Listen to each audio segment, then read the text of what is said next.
Hi, welcome to Hamilton and Hazen, Behind the Mic. Join author M.L. Hamilton and me, I'm narrator Kelley Hazen, as we discuss our latest audiobook. Born from more than a decade of award-winning collaboration and almost 100 audiobooks we've produced together, listen to the ins, the outs, the ups, and the downs, the inside track you love to follow, Behind the Mic. Welcome to Behind the Mic number 26. Hi, Kelley. Howdy! How are you? I'm doing well. It's October 10th, 2025. And today we're going to be discussing our latest audiobook that we're waiting on its release. It should be out any day now. The Apostles of Eldon.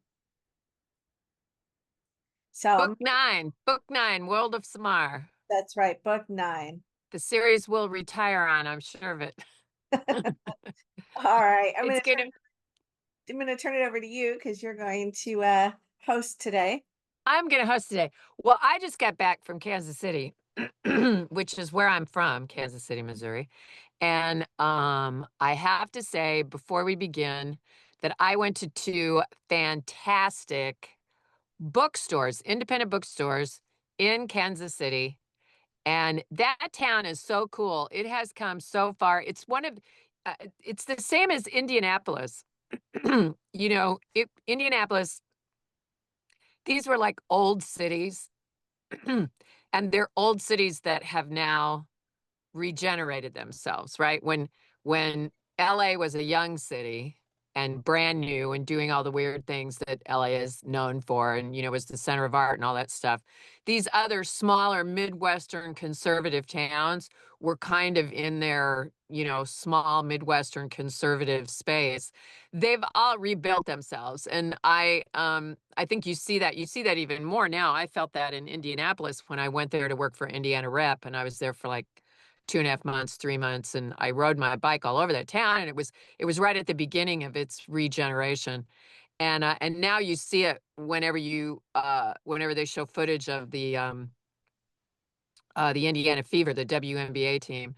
You can just see how vital Indianapolis has become with this younger force of people right in the helm as mayor and city council people and all this stuff. They're investing the money really in a really interesting way to make the cities really exciting. Same thing has happened to Kansas City. I went to these 2 great bookstores and without any ask from them, if you're ever in Kansas City, you've got to go to Wise Blood Books. It's a part of Westport Records. Super cool. And mostly a record, mostly a vinyl, like old school vinyl CDs, cassettes. I didn't see any 8-tracks, but it's mostly a music store. But in the corner, they melded with Wise Blood Books. Very small book section, but very impressive at the way it's been curated, and also excellent gifts in terms of like their candles and their journals and stuff like this. Just a really great, whoever's doing the buying for them and whoever is sort of spearheading where that bookstore goes. Very creative, very cool. I could have bought a ton of books. If that bookstore had been in LA, I would have bought a ton of books. But and then the second one is a old standard bookstore. It's been in Kansas City forever. It's called Prospero's. And you'll like that. It's named for the Shakespeare character from The Tempest. Right. 3 floors jam-packed with vintage and used books. They had t-shirt. I forgot to bring my hat down. I was going to show you my hat. It's lavender corduroy. Can you believe that? It will be perfect with my hair. But just really cool bookstore. And I think they also have new, but the whole basement I believe is fantasy, and then really great nonfiction categories. And I knew about Prospero's before because a few years ago, I went to there's a national audio festival that's held in Kansas City every year, and they always do a Mark Twain celebration.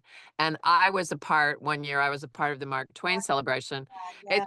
Yeah, it's kind of interesting. They invite, I believe it's narrators, obviously, or anyone to submit and to do a reading of part of Mark Twain, right? And I was like looking at all this stuff and going, oh, I don't know, because of course Mark Twain is from Missouri, in case anybody doesn't remember that.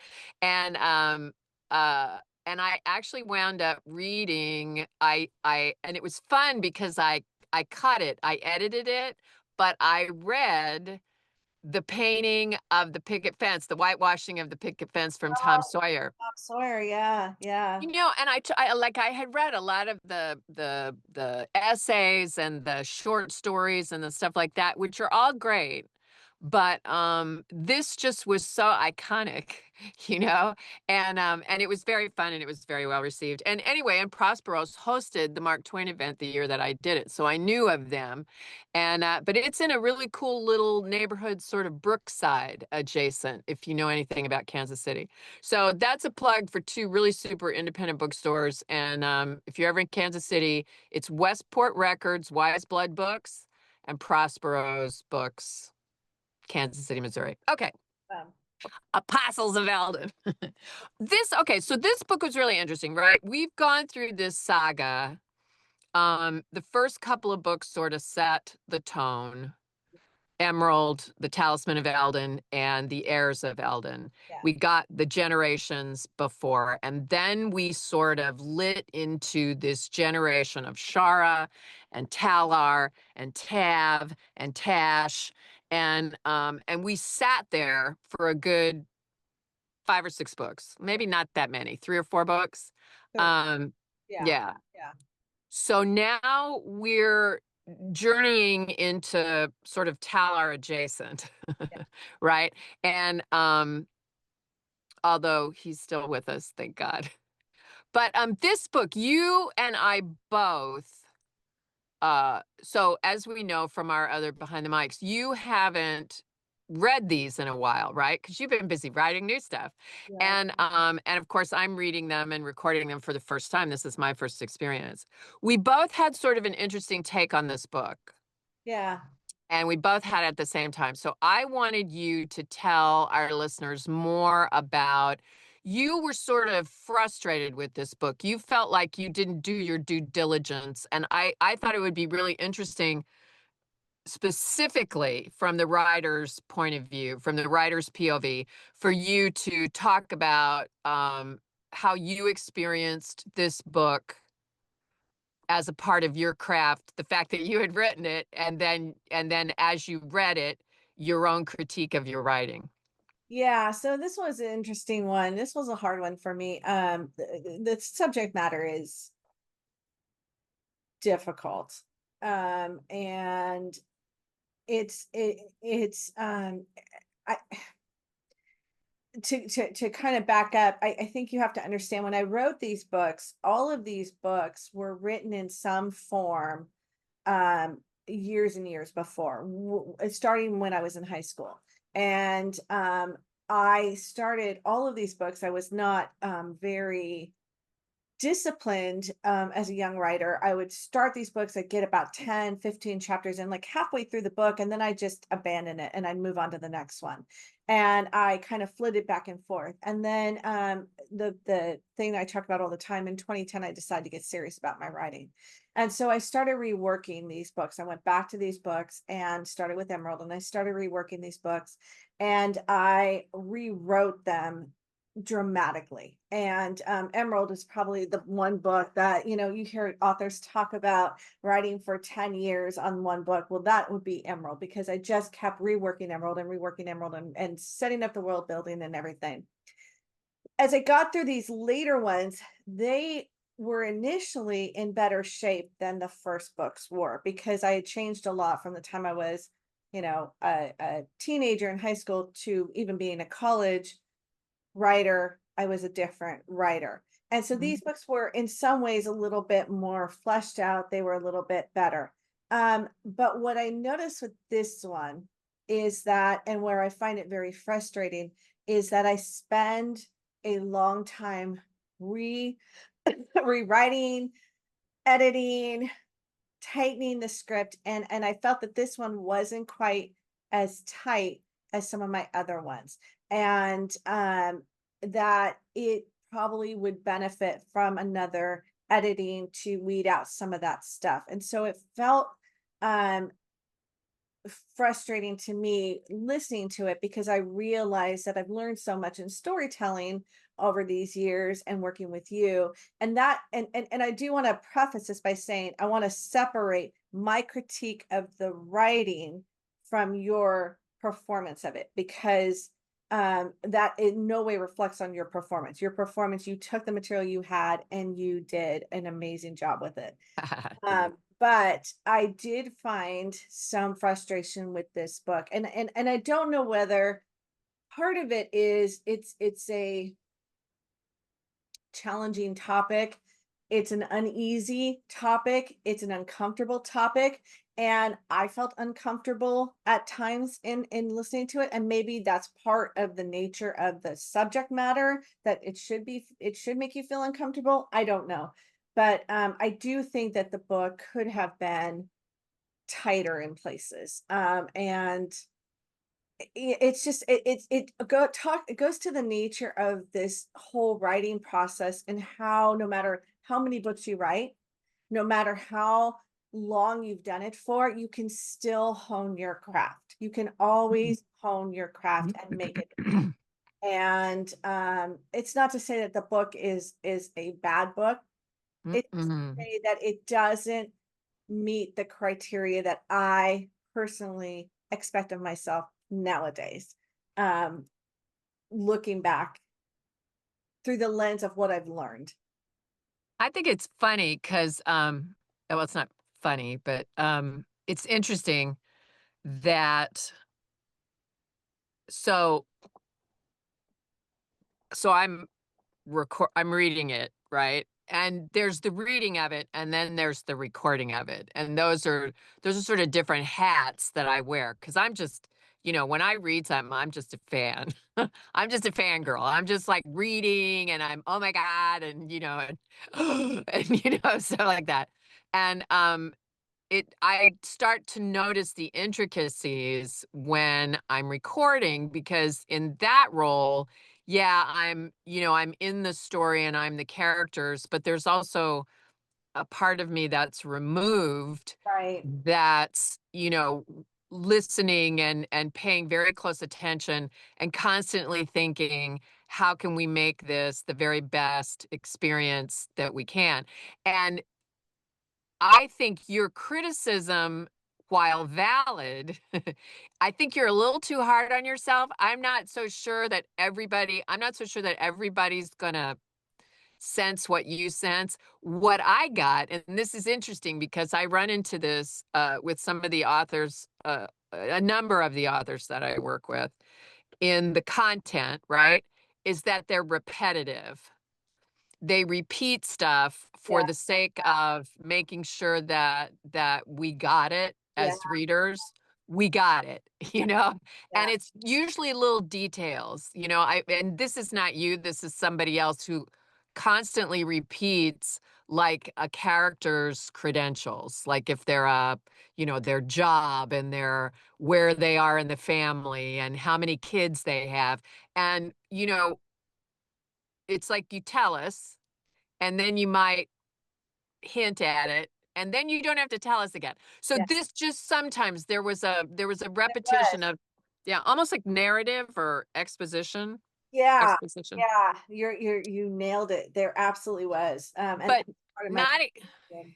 yeah, but not a huge amount, just a little bit. And the thing that Those come in, I think, so from a writer's perspective, those happen because when you are writing and you're in the midst of it, you wonder, well, did I say this enough? Right. So you add another one in. And the idea is eventually when you go back and you edit, if you edit well enough, you cut so many of those out, right? They leave that you put them on the cutting floor, right? And they don't go in there. And you hopefully have a more holistic view of the manuscript once you've completed it. And that's the part of it I think you nailed that frustrates me with this one, is that there was that those things that should have been eliminated, those repetitions, the trust your reader, right? That's the trust your listener. Those things that should have been eliminated didn't get eliminated. And that is frustrating. And that's the thing, is that as I was narrating it, not reading it, narrating it, I went, "This is weird for Michelle. Yeah. This is weird for ML to do this. This is weird. Yeah. This is unusual." And so, but I didn't say anything because who am I?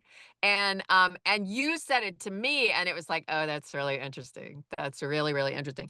I think the thing that, and you mentioned, well, and I want to get your take on this, is I run with some independent authors.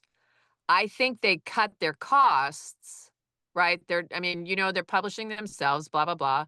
And so they try to save money by not hiring an editor or not having a content editor and a proofreader.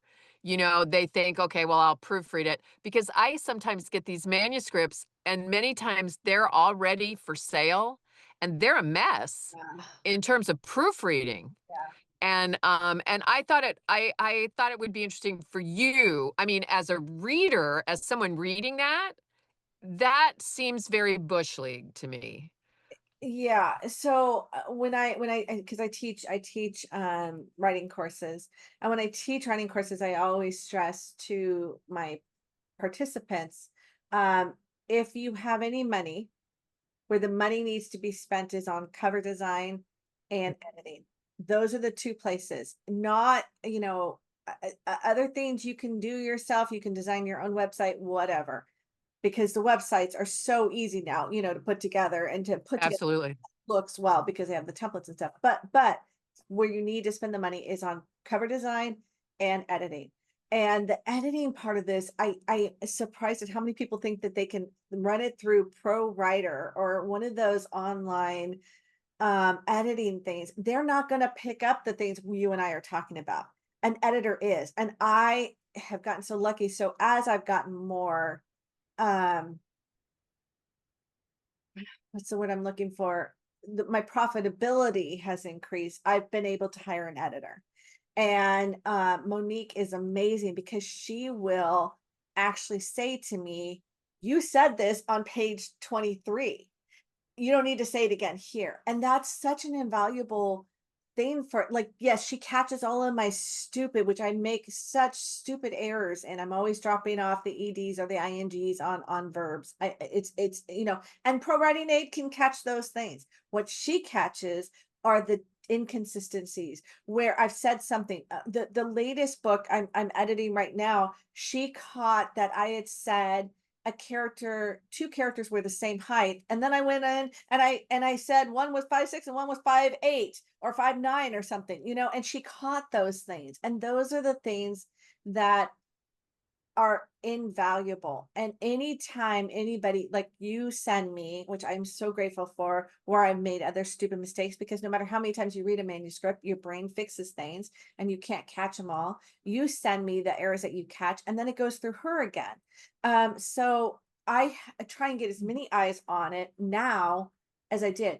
When those books were written, I didn't have the luxury, I didn't have the finances to be able to hire an editor, and so a lot of the editing fell to family friends and stuff like that who were not good at catching those things, those repetitions. That wasn't something that they were looking for. They were looking for the big errors, and even then they missed those.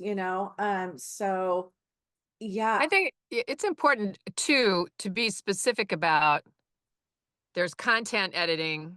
which is repetitions and, Yes, yes, inconsistencies, and then there's proofreading, right. which is, right, just like basic, Yeah. basic spelling of words. Are all the I's dotted and the T's crossed? Yeah. Yeah. Yeah. Yeah. But the Yeah. content And part, both of those, does it, and can you find an editor that does both, or is that two different editors? I mean, ideally, in an ideal world, it would be two different editors because that would give you two different eyes on the document. Most authors, even best-selling authors, can't afford to do that. And so often, if you can find, which I have that in Monique, she's amazing. She catches all of the things. And she jokes because she says she's obsessive, compulsive about it, but she'll catch things where I had dates mixed up and she caught that, so That's good. ideally find a really good editor. You could find one that could do all those things for you, but no, in a perfect world, if you had money, you would hire two different editors. Okay. That's cool. Yeah, I'm glad to hear you say that because I think it's essential. I think it's not something you can short shrift No. with your work, and it's not, as you said, it's not the place to save money. Now, you also mentioned that this is a very serious subject, and it is a very serious subject. As I was recording um, it was hard to record, Yeah. and I mean, it was hard to speak, Yeah. and and it continues in the vein of the topic of slavery from followers of Eldon. And, so it's more on that, but on this, we get more into the idea of the violence against women. Yeah. And, uh, I I wanted to congratulate you is the wrong thing, but to speak to the fact that I feel like personally, there's a lot of stuff in the entertainment world that sensationalizes violence against women, Hmm. um, for the sake of sensationalism, Yeah. you know, not because they're trying to solve the problem, not because they're objectifying women and violence against them. And in my mind, I believe they're encouraging violence against women. Not to say they are knowingly and actively encouraging violence against women, but I think just like we think violence in our video games and our movies is in, is encouraging or giving permission for people to do it in real life, to be violent and increases the violence. I think it increases the violence against, specifically against women, to Yeah. see it constantly repeated. I have kind of a problem with Law and Order SUV. It's I think it started out as a show that was trying to make a statement possibly, and I think they've gotten really far away from that, and it I had to stop watching it. Yeah. As much as I like Mariska Hargitay, I just couldn't keep watching that over and over and over again, Yeah. and, so I congratulate you because the only reason it's in this book is to defeat it, stop it, demonize it, um, and defend women who are victims of it and champion the women and men who put a stop to it. I also think that the way you presented it was not in the least bit sensational. You managed to communicate the terror of it without turning it into a blow by blow, you know, just without making it sensational, without making it Yeah. Yeah. titillating. Yeah. And yeah, I mean, my words are not with me because I have um, I think that women are in trouble. I think, with and I mean, I doubt that I'm the only person that feels that way, but it makes me sad to look at the role models that our young women today are turning to. And these are wonderfully talented, gifted women who could present a different face and a different figure for these young women to look up to, a different, overall image.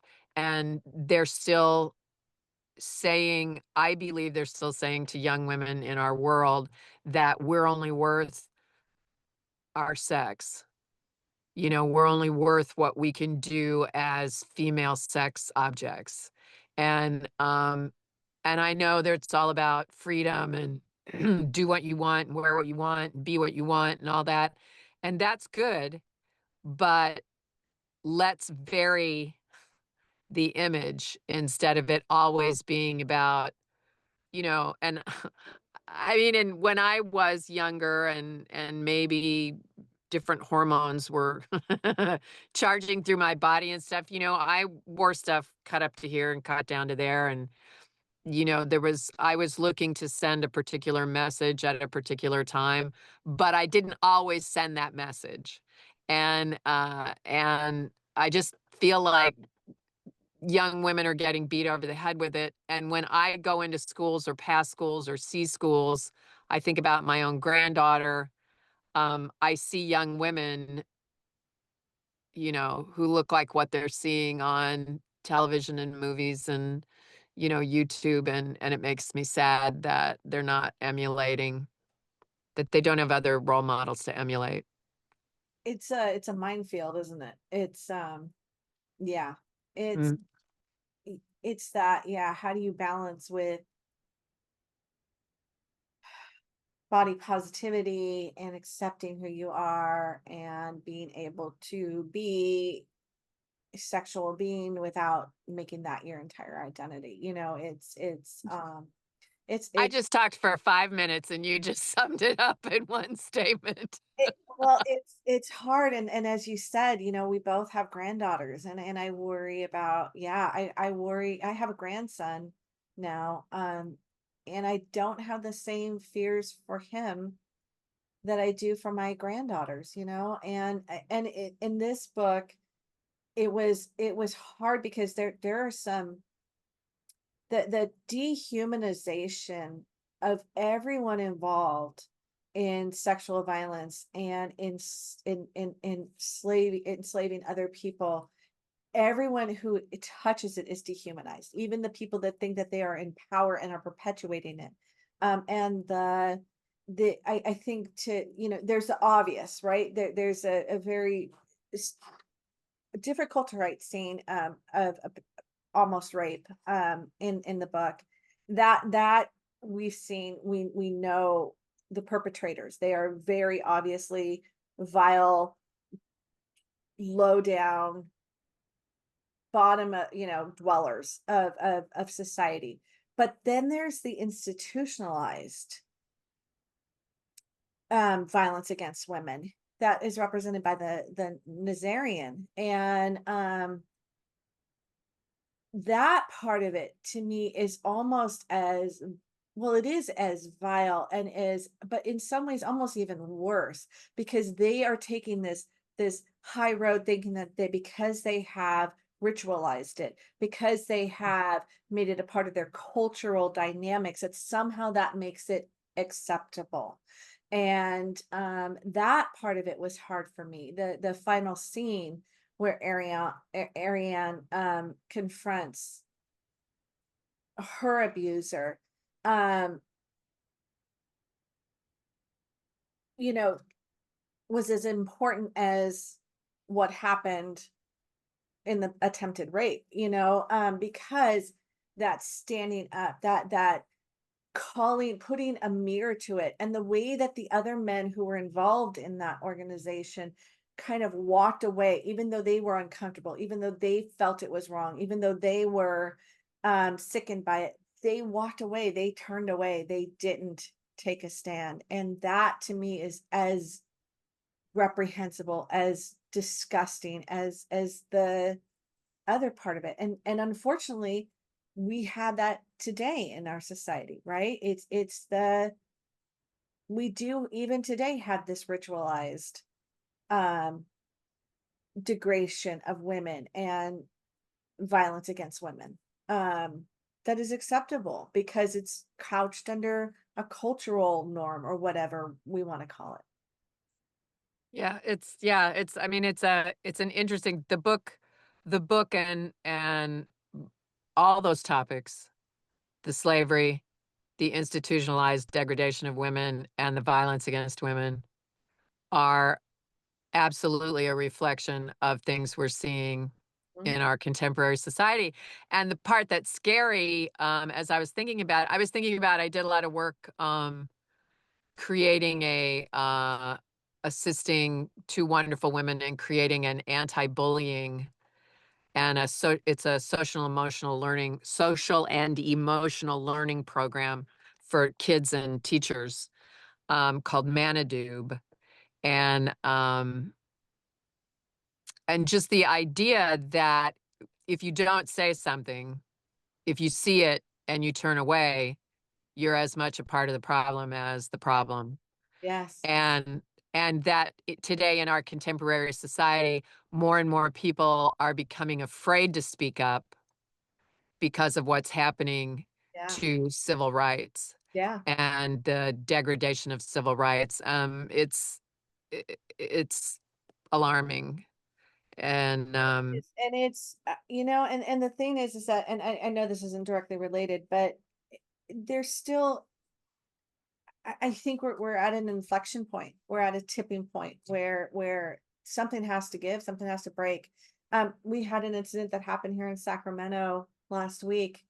I don't know if you heard about it, where the helicopter left we have UC Davis is a trauma center, and they have helicopter. I used to work out there, and we used to see the helicopters landing all the time, bringing in patients. And the helicopter left, and it crashed onto the freeway, and three people were trapped inside. And it brought the whole trap. I mean, it's, if you've seen the videos of it, it's just horrific. And they were trapped. There was a nurse, paramedic, and the pilot, and it crashed on the freeway, and all the cars stopped on the freeway. But the thing about it was, the people got out of their cars, they ran to the helicopter. When the emergency when the emergency service got on scene, they couldn't get the people out because the helicopter was laying on one of the people. The people surrounded the helicopter, these just everyday people on the street surrounded the helicopter, and they pushed the helicopter up. They lifted it themselves so that the emergency service could get in there and remove the people from the helicopter. At this point, all three were in critical condition. The one that was trapped under the helicopter, I haven't heard any updates yet, but they all initially survived. I don't know what's happening now, but what I'm trying to say in this long about story is that I do believe there are more people who want change, who want this to not be the way we're going, who want this to not be an acceptable form for our daughters and our granddaughters, etc.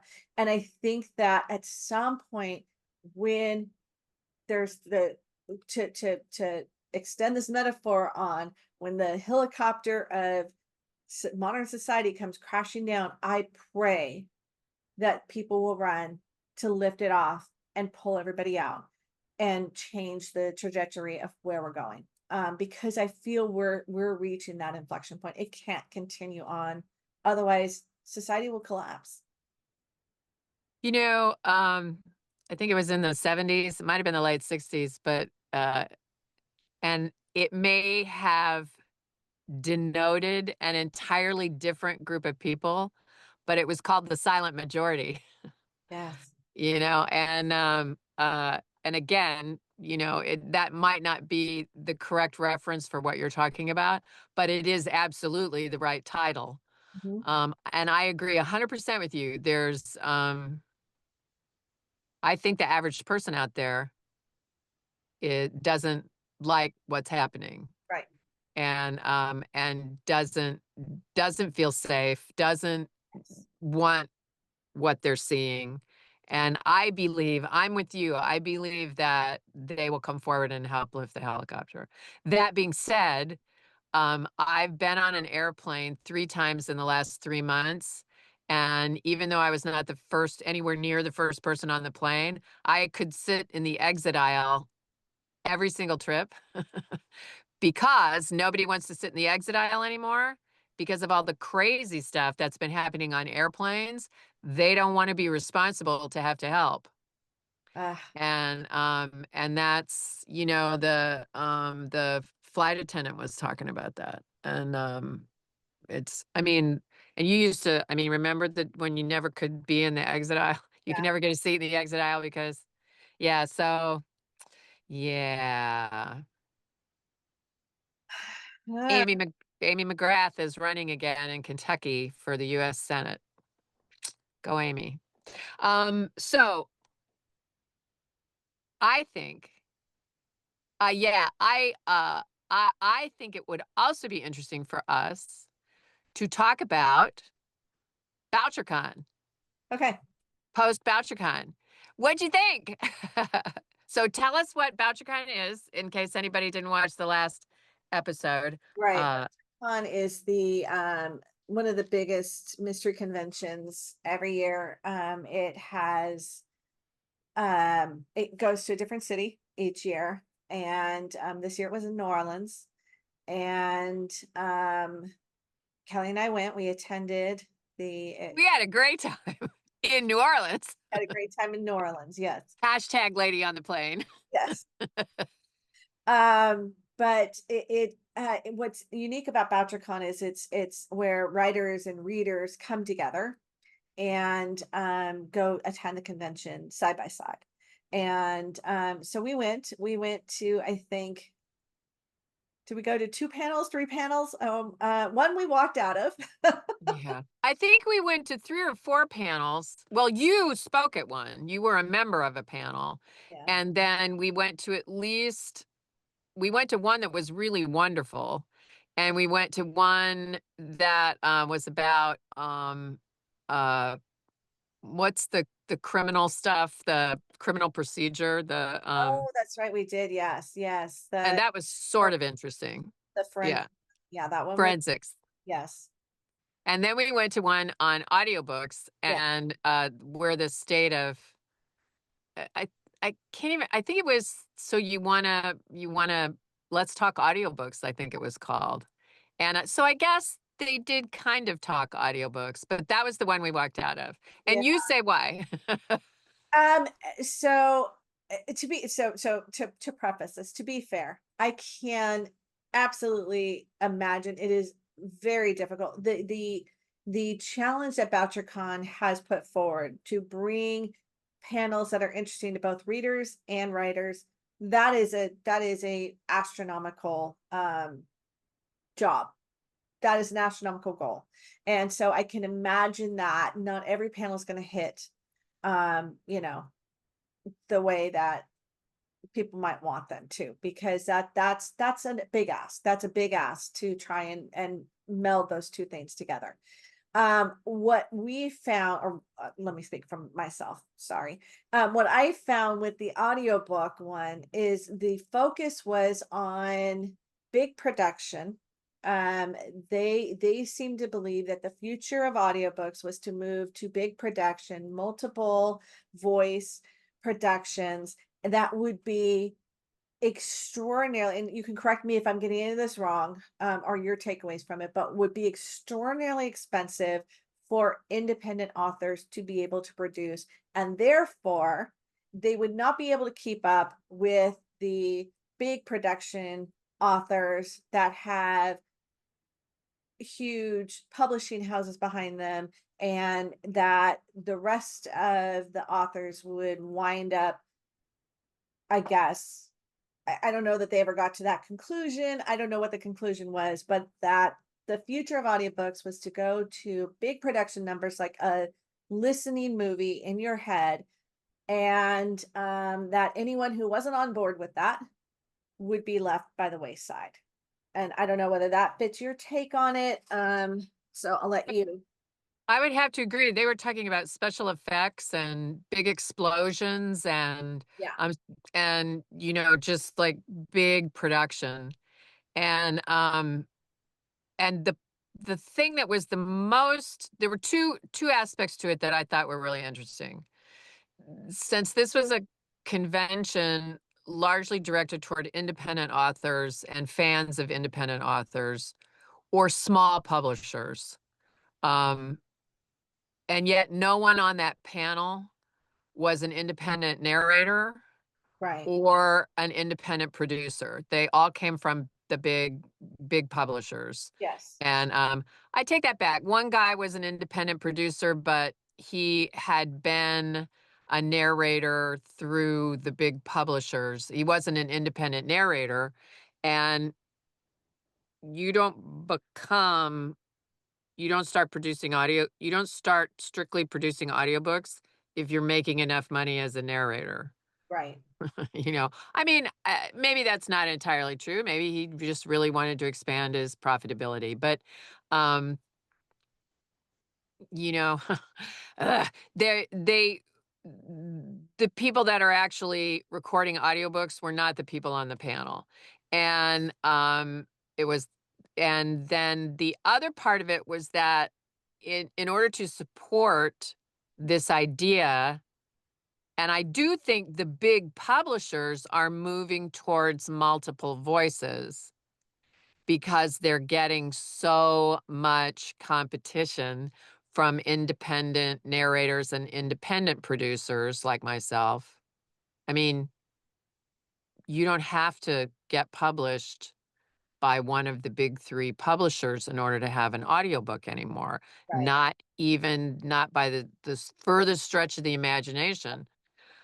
So they are trying to diversify by having multiple voice, but they were talking about, in order to do that, abridging the book, Yes, that's right. cutting the material. And it's like, wait a minute. This is supposed to be an industry that serves the writer. This is supposed to be an industry that serves the book, not taking the book and making it serve the production and the performance, Yeah. right? It's a service I industry. forgot about them talking about appending the book. Yeah. And they were talking about it like, "Oh, yeah, well, and that's what's gonna happen." I mean, that's what we do. Like, it's just like, you should feel so privileged. That was it. That was the Just tone. The tone Yeah. was, aren't you lucky you get to sit here and let us tell you what you're going to listen to, tell you what you're going to enjoy. And to me, there was a disconnect. Um, and I, I watch a movie to watch a movie. That's a experience that I have with a movie. Listen to an audiobook to listen to a book. They are not the same thing. And when I'm in the mood for a movie, I don't want to listen to an audiobook. Conversely, when I'm in the mood for an audiobook, I don't want a movie in my head. And that's a quote from what they said, Yes. that they wanna put their ideas that it should be a movie in your head, Yes. a movie in your ears, and it just seemed wrong. It just seemed wrong, wrong, wrong. And I think short-sighted. I think what they're not understanding, they don't understand the nature of people who listen to audiobooks. The people, it's like you said, the people who listen to audiobooks do not want it appended, do not want the author's words adulterated. They want to hear the book because they're driving in the car, or they're on a hike, or they're washing dishes, or they're vision impaired and they can no longer read a book. They don't want a movie experience. That's not what they're looking for. They want a book experience, and they're missing what an audiobook does. So, to kind of wrap this up with a bow, is that there were parts of the convention that were well done. Were parts of it that missed. Um, and I think that would probably be true of any convention. Um, I personally think that the panel that I was on was a miss because I think there was no substance to it. Although I thought the, mediator was quite good. The mediator was very good. And the people were the participants were interesting. I would have liked to have a different topic, something that would have gotten to the heart of why cozy mysteries are so popular. That probably would have been a better, more interesting topic. Unfortunately, we were given the topic. We didn't have the choice of the topic. So, you work with what you can. And it felt like it was very much a fluff panel, which I think could have been with the people that were on the panel. There were some very interesting people on the panel. I think it could have been better. But again, I can imagine, I can understand the difficulty of trying to bridge two very different divides. Uh, I think they could benefit the convention. So my first time, right? And I sort of, I guess, um, you made the point also that I think they could benefit from, and I haven't filled out my survey yet, so this is good. This is bringing forward in my mind. There was only one panel on audiobooks, and I think they're missing a bet there. I think a lot more people listen to audiobooks than they are paying attention to. And which says to me that maybe they could use some fresh blood in terms of their creative decision making. The thing went off. It was scheduled well. It yes. was all of the special events were there. The hotel Yeah. that they interfaced with the hotel really well. Technically, it went very well. But in terms of the actual creativity, I think they're working from a template, an old template, and they could use some fresh ideas and fresh blood there in terms of what their panels, what the content of their panels are, who they're allowing on their panels. And also, it seemed a very archaic attitude. There was like primarily independent or small publisher authors, right? Was who this was geared towards. It's like if you've been published, you are the royalty. And if you're just an independent author putting your own books on Amazon, you are sort of the chicken scratching in the dirt kind of thing, right? And you haven't arrived yet. You're still a novice. You still don't really know what you're doing, Oh, good. which That, yes. and it again says to me, they do not, and from people we talk to, authors we talk to, who are published authors, whose books are not selling, who are, getting upside down on their contracts with their publishers because their publisher isn't doing anything for them to sell their books. I mean, I talk to so many people. I spent a lot of time at panels that were about social media, marketing, stuff like that. And when I told them, when I was, it was sort of, so where are you in your development, And mostly it was people, oh man, I just don't know what to do on Instagram. And, when we talk to people, when I talk to people representing us, because we were there together and presented ourselves as a team, Right. as a collaboration. And I was like, we're here and we're curious at if we honed our skills in marketing, if we could go from here to here. And they were like, you're here? We had that interesting conversation with this lovely, lovely woman.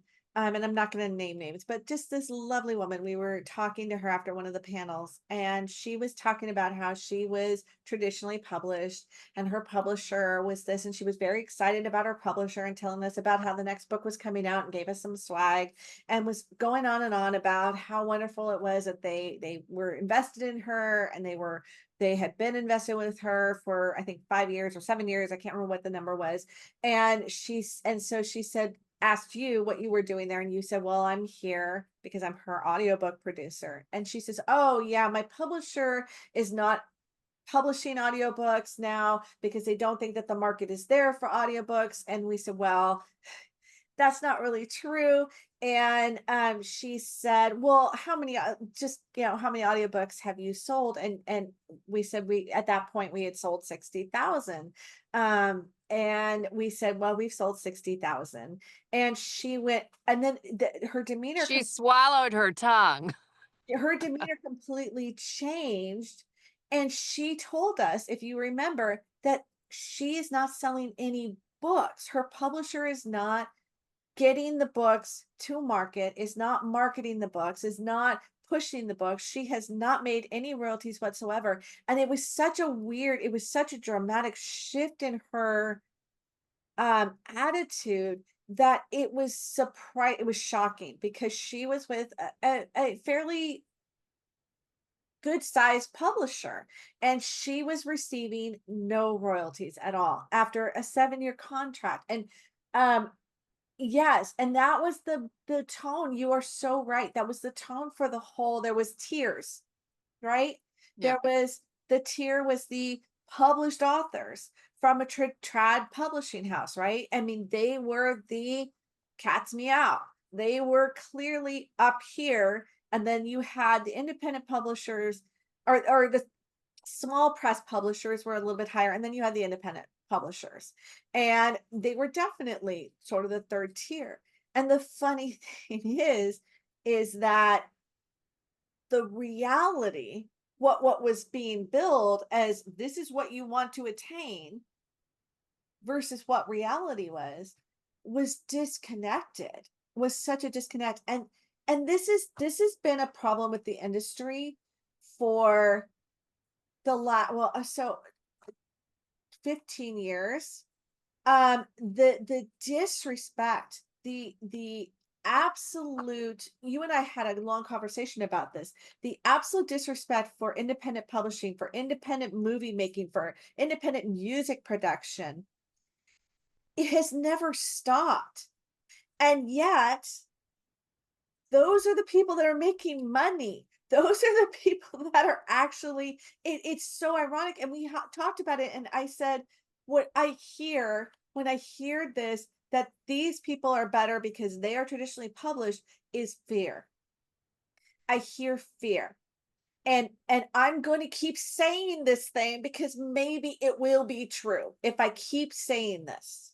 I think it's also a certain degree of, well, it's what you say. I wish it were true. And I'm going to translate that into laziness because they want it to be true that their publisher will push their book. They want it to be true. It's kind of like actors and agents.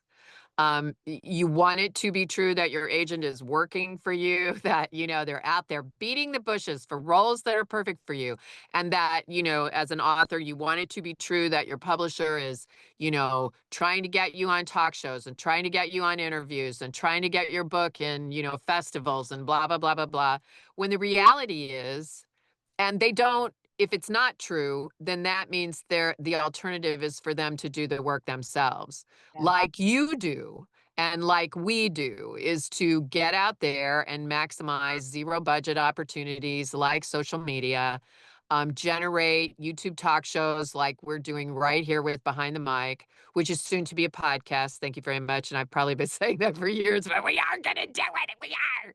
And we're going to start another new podcast which I can't remember what we're gonna call it, but let's just tease it on that level. Okay. And because of what we learned at BoucherCon, I do wanna encourage any and all of our listeners, come join us on Instagram. Right now, my Instagram is Storyteller Productions, and your Instagram is author ML Hamilton, is that correct? And, come see, we're stepping up our game Yeah. and having a lot of I'm having fun doing it strangely. Yeah. And, there's a lot it's stuff we learned at BoucherCon from, it's kind of a cool thing online, Outliers University. I do wanna say that that was a part of BoucherCon. Outliers University is an online, writer support Yeah. kind of place, and I guess they do all kinds of And things. I feel the bias there. No, not at all, not at all. No. There were people from all levels of and treated with equality, And and yet they were willing to listen. yeah, They were yeah. willing to hear our experience, which was, Yeah, yeah, yeah, yeah, and yeah, yeah, it was interesting. I went to Boucher kind of expecting to get help, right? To meet people who were interested in answering questions and who didn't have their own agenda. And what I got was everybody had their own agenda, and it was mostly about networking. yeah, And, okay, now I know. And, because I was like, I thought it was gonna be," and then my friend said, she goes to a lot of these conventions because she interprets. She's there for people who speak other languages and interprets for them. And, she's like, and goes to interpreter conventions and, stuff like that. And she goes, "It does seem mostly to just be about networking." Yeah. And I was like, "Oh, that's really interesting." And it's like, "Okay, so why don't you just present it as that and gear it towards that and networking, right? Connecting instead of making kind of pretending to make it about." But I guess that's the part where it comes in for the readers and the Yeah. listeners, the fans, as opposed to the And I professionals. think I mean, we only attended 4 of the panels. So, but I had heard from other people that there were some, one of my, um, colleagues here in Sacramento was here, and we never ran into each other. Ironically, that's how big it was. Yeah. And she was there, and we were kind of trading stories back and forth on Facebook, and I realized she had attended some other panels that she found very beneficial to her. So, we had to be fair to BouchCon, we also had an ulterior motive for going. Speaking of agendas. Yes, we definitely had our own agenda, and it was New Orleans. And so we didn't fully immerse ourselves in the convention. I never had intended to fully immerse myself in the convention. That was always never the goal. The goal was to do research on New Orleans for another book. And so And which series is that? for the Peyton Brooks series. And so, we did have definitely a different agenda. We had so much fun. We did. And exploring that city for 5 days was just amazing. And I think about how much we did, and I think about how much more we could have done, And so if you're planning to go to New Orleans, 5 days, it really isn't enough. Visit our Facebook and or our Instagram, and you'll see pictures of all the places we went. We ate great food. You'll see what those restaurants are. It just great. We had the best time. And it was like maybe the third time we've ever been in the same Yeah. uh square footage together, live and in person together, and we had a great time. We were exhausted by the time it was over. Yeah. No, I was thinking of we so at the hotel, beautiful hotel, had a rooftop pool, and we used that pool so much. And I was thinking about that the other day. I was thinking how I enjoyed our morning swims, and then we usually swim at night before going to bed. And it just how fun it was to partake of everything that that hotel had to offer. Definitely would recommend it. And we're looking forward to there was a silent auction, Yeah. and we gave away a nosh with a narrator, which the winning person is part of a book club. Yes. And as we've talked about doing this, nosh with the narrator was just basically they got a Starbucks gift card and then a Zoom with me to talk about audiobooks. They asked me if I would attend their book club, 80% of which are audiobook. They listen to the audiobook, the other 20% read the book. And I said, well, and they decided to pick an ML Hamilton book. And so now the author is going to attend the book club as well. So keep that in mind. If you have a book club, we would love to visit with your club, and if you want to select, and we're helping their book club with copies of the audiobook, which we can easily do. So if you're in a book club and you hear this and you'd like to listen and read one of our books, give us Give us give a us a yeah, we'll I think we have contact information in the end of have this, it on don't we? my website. It's on Instagram. They can direct message us on both of us on Instagram, Facebook. We're both on Blue Sky. Yep. And I am also on Threads now, so I've been exploring Threads. Um, and so any of those, and you can contact us on the website. There is a link to all of those, and you can contact us. And if you contact me, I'll get in touch with Kelley, and if you contact Kelley, she'll get in touch with me, and we can arrange that, and show up at your book club and talk books and audiobooks. And it doesn't just have to be about our books. We're open to talking about anything. So If you're watching this on my YouTube or on ML's YouTube, we'll put contact information down at the bottom in the comment section, yeah, and you can reach out that way too, so it's right there for you. sounds good. Good meeting. Yeah. All right. So let's preview some of the things that are coming up. So we do know we're going to start another um podcast, and we're not going to give a lot. We'll tease it a little bit more with our next book. But it's not going to be necessarily book related. It's going to be life related. And so we'll be doing that. And then we have What's our next book? so we have the Christmas Mystery is coming up. That will be available for all of our listeners to pre-order. We're playing around with maybe doing a pre-order for the audiobook. We're not sure we're gonna get that. I think, correct me if I'm wrong, Kelly, but we're not sure we're gonna get that ready this time. But we're playing with maybe doing a pre-order for the audiobook, but we'll definitely have pre-order for the ebook. And then the Cyber Monday. it will release Cyber Monday, exactly. And then we have The Last Zion Sawyer. I did get just so that because I'm starting to get the emails, I got an email from somebody asking me not to end Zion. But what they need to understand is that you're still going to Zion will be ending. This is our last book, Cafe Amarato. And is that right? I think so, yeah.